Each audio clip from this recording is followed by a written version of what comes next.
Claro, es que entonces no se sabe si es mejor mayúsculas, minúsculas. O sea, científicamente no se No sabe. está demostrado. No. Y no has encontrado nada que esté relacionado con eso. Porque Nada eso de yo nada. no lo he buscado. No. Nada de nada. Me he tirado buscando mucho tiempo y no he encontrado nada. ¡Uy! ¡Hola! Muchas gracias por escucharnos. Nos ha pillado por sorpresa. Bienvenidos a Hablando en Maresto.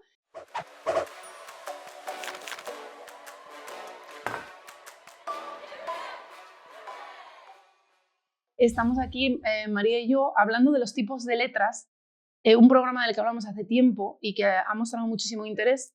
Y hemos intentado buscar información dentro de, pues eso, del mundo científico, en plan, qué tipos de letras son mejores en qué situaciones. Y la verdad que No hay. Bueno, ha intentado María buscar. Sí, bueno, porque me ha tocado a mí en este caso que decidí encargarme de esta labor y por mucho que he buscado, sí, hay autores que defienden una postura, hay autores que defienden otra postura, hay corrientes que defienden una cosa u otra cosa, pero no, hasta a día de hoy, no hay evidencia científica que secunde el uso de una o de otra para nada. A ver, la corriente más aceptada podríamos decir que cuanto más pequeño es utilizar mayúsculas, pero por el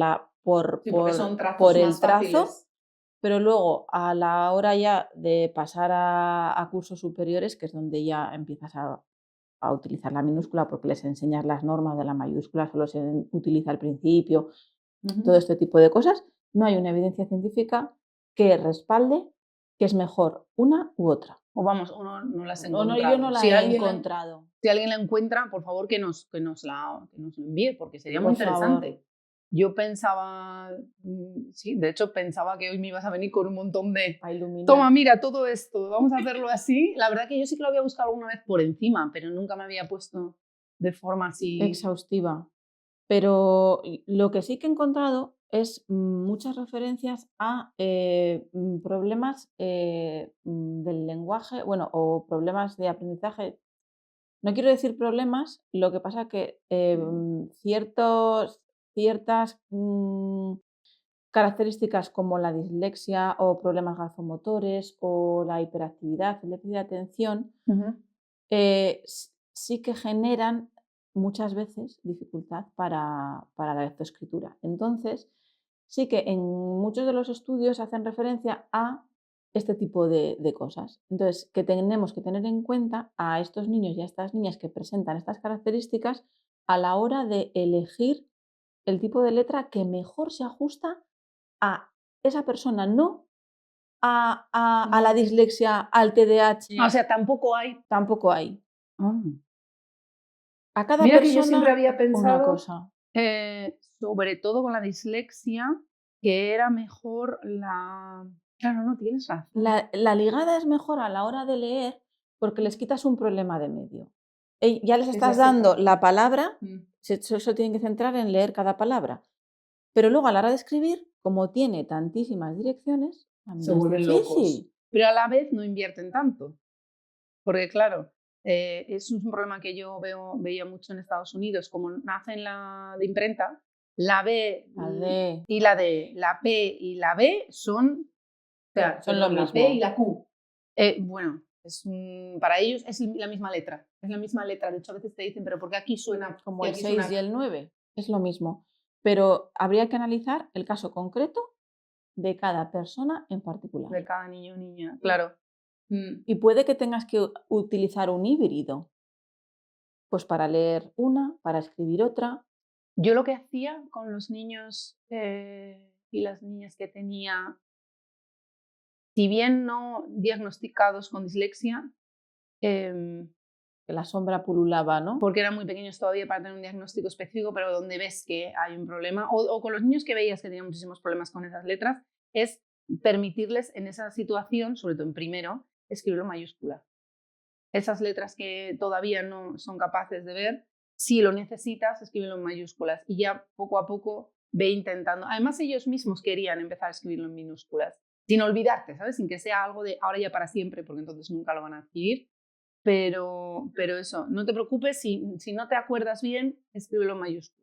Claro, es que eso es otra cosa. Al final, bueno, a ver, se considera que hay que escribir en mayúsculas lo más importante, las primeras, pero al final no deja de ser una convención, que eso lo hemos hablado tú y yo muchas veces. Sí. Al final la lengua, Convención social. eso es una convención social y muchas veces hablamos de la buena letra, Bueno, esa es otra. ¿no? Y la buena letra, pues sí, a ver, es importante. El otro día me decía un niño, pero los médicos escriben todos fatal y son médicos. Digo, a ver, sí, pero es importante que tú entiendas esa receta que esta persona te está Claro, dando. en el caso de los médicos es un problema porque tiene otra persona que interpretar lo que han leído.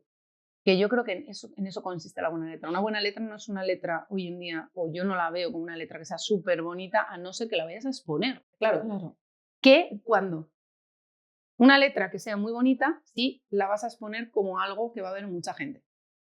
Una letra, buena letra es una letra que los demás pueden entender si otras personas van a tener que leer ese texto. Pero cuando tomas apuntes en la universidad, por ejemplo, o en cualquier situación, un simposio o lo que sea, quizás no tienes tiempo de esa buena letra y entonces lo único que necesitas es luego ser capaz de interpretar lo que has leído. Eso es importante, ¿eh? Porque yo he conocido gente que dice, es que yo luego no entiendo lo que yo escribo. Yo, pues ahí... Yo me he pasado media vida pasando apuntes a limpio, porque además yo dividía el folio en dos, en un lado apuntaba lo que me estaban contando y en otro las ideas que a mí me venían de lo que me estaban contando, que luego iban mezcladas en los apuntes a limpio. Yo aquí os cuento que he ido a la universidad con María y sus apuntes eran los mejores. Claro, pero después... No lo sé, yo lo que me dabas era maravilloso. Pasados por el filtro y por la edición. Claro, no. Esa mente creativa se notaba en los apuntes. Esa mente creativa, pero claro, tú cogías al principio el folio y era como... Lo entendía yo, evidentemente lo entendía solo yo, pero es que era para eso. Para eso. Claro, y luego ya, pues no, luego ya lo pasaba a limpio, teniendo en cuenta pues, que probablemente más personas lo iban a leer porque nos intercambiábamos siempre. O incluso todo. A la hora de estudiar, una letra que te cuesta entender a la hora de estudiar, aunque sea la tuya o algo que es... Hay veces que sí que te pasa que dices, madre mía, ¿qué quería decir aquí? Pero luego lo acabas. O a veces no. A veces no, pero es pero importante. Claro, ahí es un problema. Yo creo que también es lo que tienen que aprender los niños.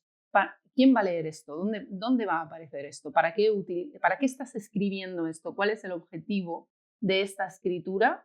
Entonces, es más importante que emplees más tiempo en que quede más bonito, o no es importante que emplees más tiempo en que quede más bonito, pero es muy importante que tú seas capaz de leerlo. El otro día, en una redacción, una mini redacción, hablo de niños de segundo de primaria, o sea, imagínate, tenían que cambiar el final de un cuento. Entonces, yo les di un folio que no era el definitivo y me dijeron que ¿para qué? Digo, pues porque tú ahora aquí vas a escribir lo que se te ocurra, pero no tienes por qué escribirlo bien. Tú tienes que escribir lo que se te ocurra. Y luego, en el otro papel, que es el que yo me voy a guardar, en ese tienes que escribirlo bonito. Entonces, aquí escribe lo que se te ocurra y luego allí te das cuenta de dónde tienes que poner la mayúscula, dónde no la tienes que poner. ¿Te hace falta una coma? Si no te hace falta, ¿dónde va un punto? Eso es algo que hacen mucho, yo lo veía muchísimo en Estados Unidos. Tenían papeles de estos que son malos, como medio grises, que si tocas es así como un chuchurrío. Y siempre, pero desde pequeños, yo creo que desde infantil, lo primero que escribían era ahí. Claro, es mejor. Y luego de ahí les decían, ahora pásalo, bien escrito, bonito, con puntuación, preguntando si no sabes cómo deletrear una palabra, cosas así. Y entonces te acostumbraban a hacer ese proceso de sucio antes de pasar. Y que además, igual es algo que aquí no hacemos. No se suele hacer. No se suele hacer. Y además es que en el otro folio te puedes permitir tachar, no te tienes que estar a borrar. No, ahí te puedes permitir, pues eso o hacer dibujos. La creatividad frente al, no sé, a lo... Convencionalismo. Eso es, al convencionalismo. Claro, la primera es un poco el plasmar tu cerebro ahí. ¿Qué idea tengo? Porque podría ser un dibujo. Esa es otra cosa que tú hacías mucho. Sí. Lo de dibujar. Y luego el otro es, alguien va a leer esto, mi maestra va a leer esto, lo tengo que escribir de una forma que sea convencional y que se pueda entender y que esté bien y que al final es convencional.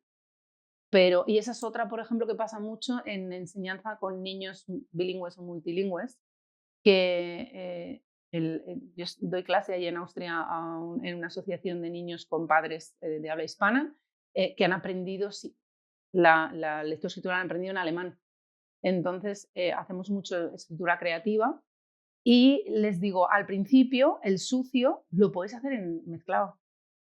Porque si intentan escribir solo en un idioma, a veces se les olvida la idea. No pueden plasmar la creatividad.